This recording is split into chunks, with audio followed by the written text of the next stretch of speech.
Hi, everyone. Welcome to Basketball Network. My name is Will, and I'm here with my co-host, Harry. And today we're thrilled to sit down with the legendary Ice Cube, a true pioneer in hip-hop.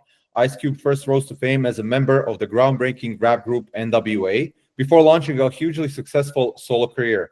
Beyond music, he's made his mark as an actor, writer, and a producer. He's also the visionary founder of BIG3, the innovative 3-on-3 basketball league that's redefining the sport. With his fearless creativity and cultural impact, Ice Cube remains a towering figure in entertainment. Cube, welcome to the show. It's great to see you here. Hey man, thanks for having me. Feels good to Uh, be here. so it seems like there's a lot of big news happening with the Big Three, and from what I understand, you're introducing franchises with the first 8 cities being announced, if I'm correct. And my Yes. question is, like, what are your expectations from this change in approach that you previously had? And what do you think would be the long-term benefit for the league? Well, for 7 years we've been, trying to expose the league to as many different cities as possible. Just showing that the Big Three is a great league. The games are a great event. One of the only leagues where you can see every player in the league at the same time.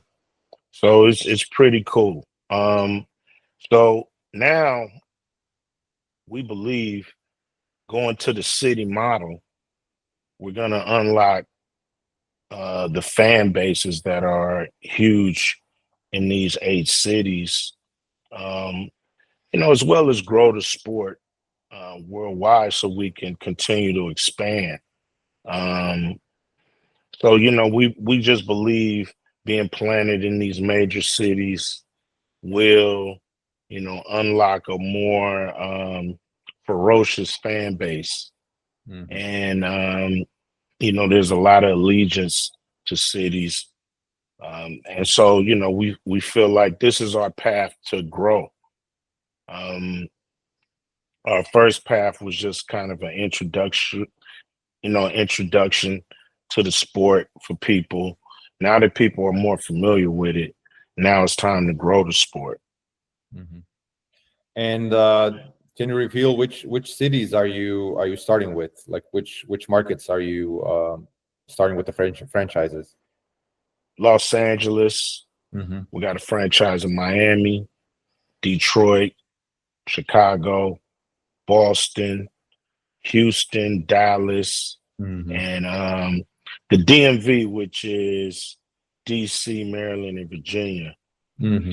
They're so close together, having a team to represent that whole area is pretty unique and kind of cool because now we can play in each territory, so to speak. Hmm. And with cities having their own big three teams, are you expecting some type of rivalries maybe to resurface? And what type of impact do you think this will have on the fan base? Oh, definitely. I think through the NBA, there's rivalries in basketball with cities already. So LA and Boston will probably go at it. Hmm. Um, Houston and Dallas, I'm pretty sure they want to fight for Texas supremacy.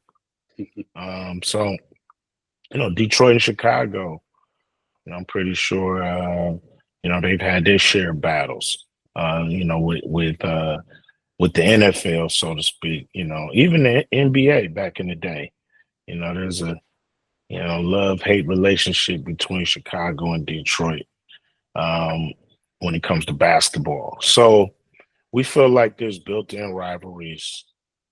We just have to really, hopefully these cities will welcome us with open arms. These are some of the cities that we've been to in these 7 years. So a lot of these cities are familiar with the game and they love it and they've supported the league. So we feel like, we're starting with a great 8. Hmm. And you mentioned, like, all of the cities that you mentioned are pretty much, big markets within the US. Like, down the line, which other cities do you think would be a good fit for the league? Is there anything that you gave some thoughts about, or in terms of other Yeah, markets? we believe we have an international league, so Mhm. we're looking at London, we're looking at Mexico City, we're looking at Toronto. We believe these cities could make sense in the Big Three because we play once a week, so there's plenty of time to deal with time zones and things like that. So, we feel like the sky's the limit. We just want to find some great owners in those cities who are committed to the 3-on-3 game, especially the BIG3's version of it. And then, we can rock out. Mm-hmm.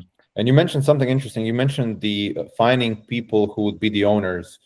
How's your, like, from a business perspective, how's your experience like finding these people? How do you, what's your pitch to them? Do they approach you? Do you approach them?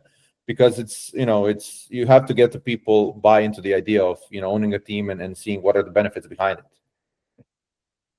Yeah, I mean, I think we put a great product on display for the last 7 years, and we've sparked interest from all over. Mm. Even NBA owners are interested in Big3 and buying a team, but they can't because of the rules. So, sports, guys who want to own teams, some guys have felt they've been locked out of other processes with some of the bigger leagues like the NFL and the NBA. But they still want to be a part of pro basketball. So, the Big3 is very attractive to guys who want to, have more control. Because, right now, how the money is going in sports, if you buy into a team, you're just going to be a minority owner.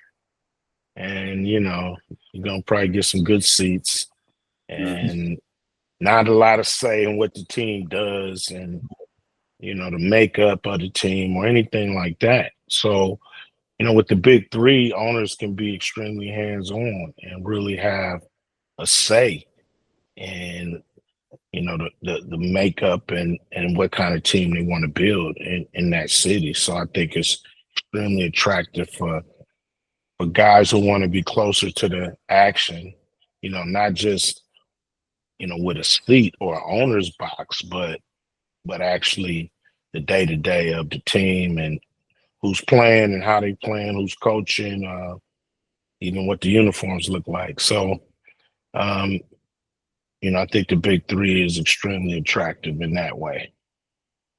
Mm-hmm.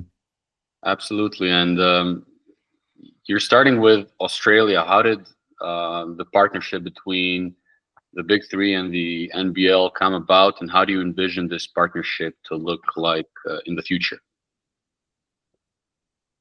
Well, we've been looking, to have a relationship with the NBL for years. Just, it's like the perfect timing, not only for our league, but for that league as well. And, our dream is to have a Big3 Australian league. And to repeat that in a lot of territories throughout the world, and then create what's essential of like a World Cup type situation with 3-on-3 basketball. So that's the long game, so to speak. So introducing the game in these different territories is the first step in creating that. Hopefully the Australian audience will love what they see, and the interest to bring Big3 Australia as a league may spark from this exhibition that we're doing in November. Mm-hmm. I just love the concept and the vision of having these different territories, because once you fulfill everything you envision right now, you're actually going to have the world champions. And there's been a lot of debate around that, with NBA, of course, immense talent and everything, but the NBA calls themselves world champions while they are uh, an American league primarily, with many international players, of course, but you get the picture. And what? Yeah, sorry, you wanted to say something. Well, I think the reason they say that is because they, essentially have the best league in the world when it comes to basketball and the talent pool. But hey, the world is big. And 3-on-3 is a different sport in itself. So we know, that other territories, can be very formative in 3-on-3. So we would like to create the real, championship of the world when it comes to 3-on-3. It's a dream, and we believe we can achieve it. We believe our style of 3-on-3 is the most entertaining, and that's why we're growing as fast as we are. Mm-hmm.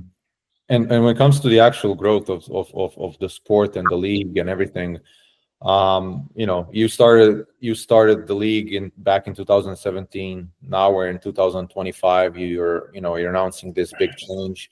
Where do you see the league in like 5 to 10 years? Like, what is the best case scenario for you? Like when you're thinking about the league, thinking about the evolution of the league and what's happening. Like, what is your best case scenario? That we're up to 16 to 20 teams by the end, and that we've created BIG3 leagues in different territories. That would be great in 5 years. Mm-hmm. Is there some, and I know that there's been a lot of kind of tension from what I've read at least, but is there any potential partnership with the NBA in terms of 3-on-3? We're always open. Mm-hmm. We've always been open to a relationship. So nothing has changed from our end. They've been extremely reluctant. And I can't really understand why, other than, personal reasons. But, we're open, we want to grow the league. We think it's important to connect with the best leagues in the world and try to start a relationship like we're doing with the NBL. So we're definitely open to do that with the NBA for sure. Mm-hmm. And yeah, sorry. Just connected to the NBA, what do you think are some things that the NBA could steal from the Big 3 to make their product more entertaining? So what would you highlight? I'm not gonna give away that, without us working together. I think, when it comes to basketball and presenting it in top-notch, top-class way, the NBA has been, the cream of the crop. I think our rules are, very appealing to a newer generation who want the game, faster. Less, the garbage time in the NBA really hurts when the game is so-called out of reach. But with our game, it's never out of reach. It's a sprint. First one to score 50 points will win. And if you want to be first, get there first. So it's, I think that's, appealing to a younger audience. Would the NBA ever adapt that? Maybe. Who knows? They borrowed a lot of things, during their All-Star break from the big three here and there. Mm. But it hasn't worked out for him because, we do things, for specific reasons, to make our game, fun to play and fun to watch. And I just think they just changing up to change up, not really knowing what they need to do to really make it better. So, if they worked a little closer with us, we would have told them, The secret how sauce. to make it happen. Yeah, how to make it happen. But, until then, we'll let them do what they do. And what we doing is working just fine. And you mentioned something, you mentioned a few reasons why people actually tuned in, and Big3 has, reached the success that it has, in the last 7-8 years. And, the NBA, especially, recently we had the All-Star weekend that people were, pretty dissatisfied, to say the least. So my question is, like, do you think mixing like the Big Three, or at least a similar format with the NBA All-Star weekend would fix the mid-season classic? No, it'd have to be explored. I couldn't say yay or nay. Mm. And I would have to really give some thought on how to really do it. I think, the key is to get a real game, Mm-hmm. and our game is full of incentives for guys to play and give their all. And I think those same incentives maybe need to be adopted by the NBA. And it's worked for our league. Their league has, they have a pretty tight union, player union. So it may be restricted a little more. Mm-hmm. So, but I got ideas that could help them. If we were working together, I wouldn't mind sharing them with them. Yeah. Mm-hmm. Yeah. There's been reports about Maverick Carter helping a group of investors to create a new international global basketball league. What are your thoughts on that? And do you think more competition is good for the game of basketball? I think it's great. I think, competition is always good for us fans, that sit and watch and want the best product on the court if it's gonna absorb all of our time. We're gonna spend 2 or 3 hours checking something out. We want it to be the best it can be. And I believe there's a lot of basketball players that are kind of dismissed by the NBA just because they can. Players really don't have nowhere else to go. And they become disposable. Mm-hmm. And with another league, I think both leagues will cherish their players, and keep teams together and figure out ways to get fans to follow teams. And I think they'll figure out the best way to put the best product on the court. Without the competition, you see that the level of play and the things that we love is kind of slipping away in a way. And so that's when when there's no other game in town but your game, your game starts to lack. So maybe just the threat of this will make the NBA tighten up and make sure they're doing things that the fans find pleasing and appealing. or they'll keep, doing what they do. Just kind of figure like they know what's best for us, and they'll move accordingly. But I dig it. I think competition is always good. And when it comes to competition, you offered Caitlin Clark, I think it was $5 million to play in the Big Three. Is this something you'll continue to try, like luring the big name college players, both male and female, and try to bring them into the league?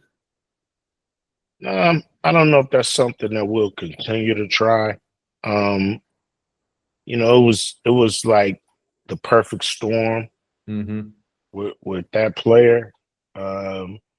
She just commanded so much attention, and her style of play, we felt like she could be successful in the Big Three. I mean, Nancy Lieberman was adamant that she could play.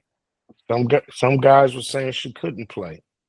Some guys like, no way, it's too physical. But who are us to say? You know what I mean? Who am I to say she can't play or not? We made the offer. I think it would have been an explosion of interest for the league, of course, and for her as breaking a barrier. Actually, taking the court in a man's sport. It didn't happen. I think it was a moment in time. I don't know if we'll do that again unless another player like that presents itself.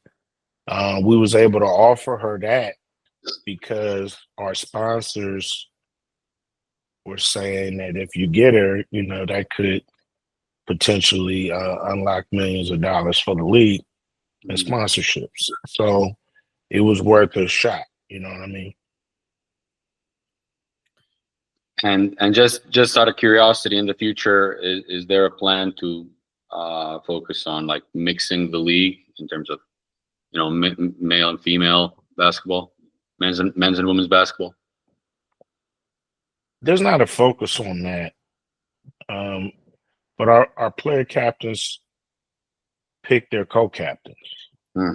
So if a player captain says, "I want her," then she's in the league, or she's a co-captain.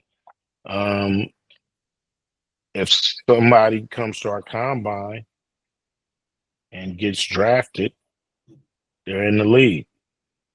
So,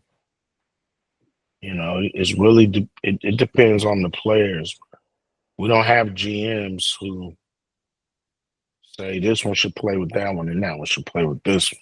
It's all figured out by the team, the captains, the coach. Now we got an owner. So they'll figure out, one day it may happen, but that's not an emphasis. We just want the best 3-on-3 players in the world on the court. Are you following, the FIBA 3-on-3 World Cup and looking at some of those players? I know that some international teams have been great with, Serbia. It comes to mind a lot with how many championships I think they won recently. Are those the kind of players you want in the Big Three as well? Definitely. We've had a few international players who had, come off gold medals in Tokyo playing our league. So, it's open for worldwide competition. We had Dusan Bullet in our league, who's basically the man when it comes to FIBA 3-on-3. So we want the best in the world. So we're always looking and, inviting the best to our combine to hopefully be a part of the Big Three. And, talking about, making the best product possible, what mistakes did you identify about, how people manage, the NBA, maybe some other leagues in the world that, had you going, okay, I'm never going to do the same thing with the big three? I think a lot of leagues lose sight of what sports are for fans. You know, I think a lot of leagues get caught up in their numbers and stats and, you know, the seriousness of winning in the game, but sometimes lose sight of what fans really want. And hopefully the big three will never lose sight of what fans want from the game. You know, the fans don't want texts for trash talking. Mhm. The fans don't want texts for trash talking. Mhm. You know what I mean? They don't. You know, the fans want defense. However you figure it out, they want defense. So we allow hand checking, Mhm. which allows you to play real defense. You know, like you can't compare eras because one era you were hand checked to death, and another era you can run free like the wind. Mhm. Yeah. You know, so like it's just different basketball. It's a different way to play defense. So we just never want to lose sight of what the fans get out of the game, which is a lot of entertainment. So we encourage our players to be themselves, to not turn into robots. Just, you know, put the ball in the hole, take it out, run down court, you know, like have some passion about your game. Have some, you know, some dignity, some pride about your game. And Absolutely. you mentioned something interesting here. It seems like, you know, with you know, players making more and more money, you know, not just NBA, but you know, like all the major basketball leagues worldwide, it seems like everybody is becoming a bit robotic. You know, there's, like you mentioned, there's no passion, there's no, like, everybody's a product, you know, to a certain degree, like, you know, and it's all about the game at the end of the day. At least it should be. Yeah, it should be about, you know, your passion to win the game and your thirst for competition. Nobody want to pay to see friends play. Yeah. You know, you want to pay to see enemies play, you know? And So and just the old school vibe that you know, with the hand checking and with the more physical play, that's something I really I personally like. Maybe, you know, it'll get a lot of audience globally as well, but I absolutely agree with you with comparing eras, and that's why it's really hard to say who the GOAT was, because the eras are totally different, the rules are totally different, so you just can't be comparing them. But yeah, yeah. considering all the ex NBA players who joined the Big Three in the past, is there a big name you'd love to bring into the Big 3 League, or maybe, you know, several players you'd like to highlight that, you know, you have your, you know. Man, I got a laundry list. You know? Laundry list. Laundry list of dudes that I think could have really had fun in the big three. You know, from, I mean, going back to, you know, Kobe, I think he could have had fun in the big three, but He'll he be a was good fit. done. Yeah, He'll he be a would have good been great. But you know, it's like players now, you know, from Dwight Howard to Kemba Walker, John Wall. You know, I still think Jamal Crawford could really, you know, have fun in the big three. Dwayne Wade, if he's still balling. Carmelo. You know what I mean? It's like it's guys out there, if they still have the passion for, you know, competition at the highest level in a pro setting, you know, should come play. Mhm.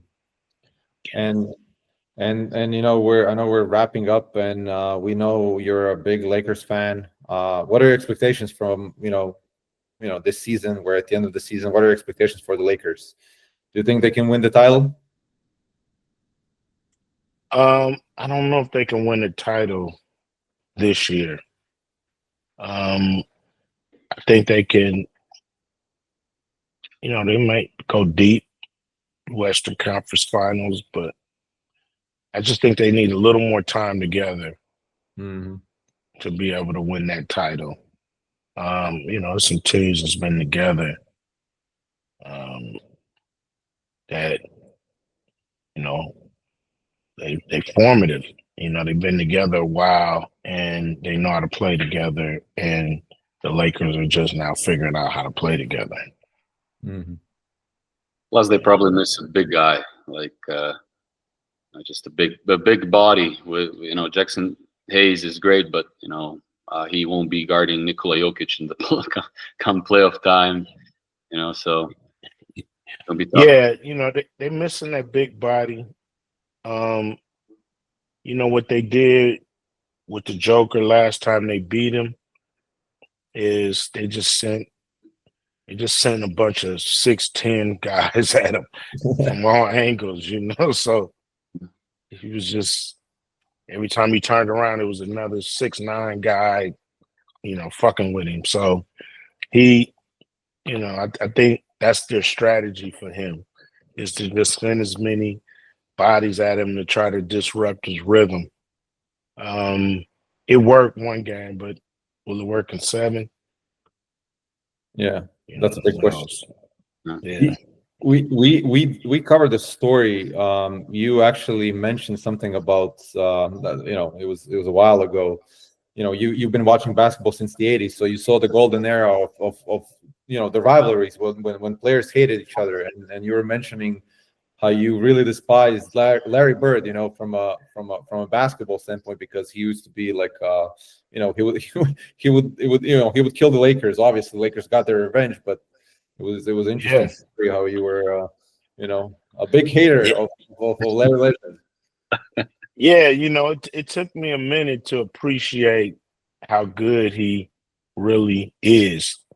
But yeah, being a Laker fan, knowing that that's Magic's rival, he won Rookie of the Year, so I was just like, man, this dude, he can't be that good. But we was always, I was always nervous when we played him, because it was like, man, this dude can hit a shot from anywhere. Like, if he shoot it, you already think it's going in. You never think he's gonna miss. So those kind of players are just, they deadly. And then, as I got more mature, I learned to love his game and understand how great he is as a player. And so it's cool. I had the same thing with Tom Brady in football. Took me a minute to realize that this dude is he's just good, man. You got to give him his props. It's funny how we sometimes, you learn to appreciate some things when they're gone. Yeah, you do. I appreciate that era where everybody could play at a high level and everybody played hard. It was no layups in the playoffs. So could you imagine, every time he went to go get a layup, he was on your wallet. Every time you went to go do a layup, he was like, being denied with everything the other team had. Like, everybody's coming at you. So those was great years. And it was great players. A lot of big men. Yeah, a lot of big men. I mean, like when you look at the big guys, like in the late '80s, early '90s, like they was stacked with talent, like stacked. Yeah, man, a lot of 7-footers that could play. Before we finish, just wondering, since you're a lifelong Laker fan and it's in Boston, I don't want to be discussing eras, but at least who would be your all-time starting 5 in the Lakers? Lakers, oh man, Magic at guard. Kobe at the 2. Give me. I mean, damn, we got. Hold on now. I guess give me a lot of names. LeBron at the 3. Ooh. Shaq at the 5. And man, give me Wilt at the 4. Wait, you said Wilt at the 4. That's a Yes. crazy starting 5, man. That's Ooh. crazy. We're gonna leave out Kareem out of that one. Yeah, we leave Kareem out between Shaq and Wilt. Yeah. And then nobody's getting those offensive rebounds, that's for sure. You're not getting nothing with that. You're not getting nothing. Nothing. No. You're not getting nothing with that. I don't see how anybody can beat that team. 82 and 0. That's the regular season record for this team, easily. Pretty much. You're not getting past that squad. No, that's an interesting one. I never heard someone say like Shaq and Wilt at as Twin Towers, but that would be crazy work. Who's coming into the lane? Nobody. Shaq and Wilt. Nobody's coming close. And then Wilt, he was an assist leader. We just wouldn't have no stretch 4, but I think between, I think you let LeBron go loose on that. Mm-hmm. You let him shoot from wherever he wants to, him and Kobe. And these guys are just snatching boards. Yeah, they're snatching boards, taking lobs, dunking. That's what you call showtime. No doubt. That's showtime right there. Yeah. Definitely. Cube, it was pleasure talking with you. Thanks for your time. Good luck with everything that's happening in the next few weeks. Thank you. To start with the new season and all the things that you guys are doing with the league. And I was actually thinking, there's a lot of potential in this format, and I'm pretty sure you're going to capitalize on it as much as possible.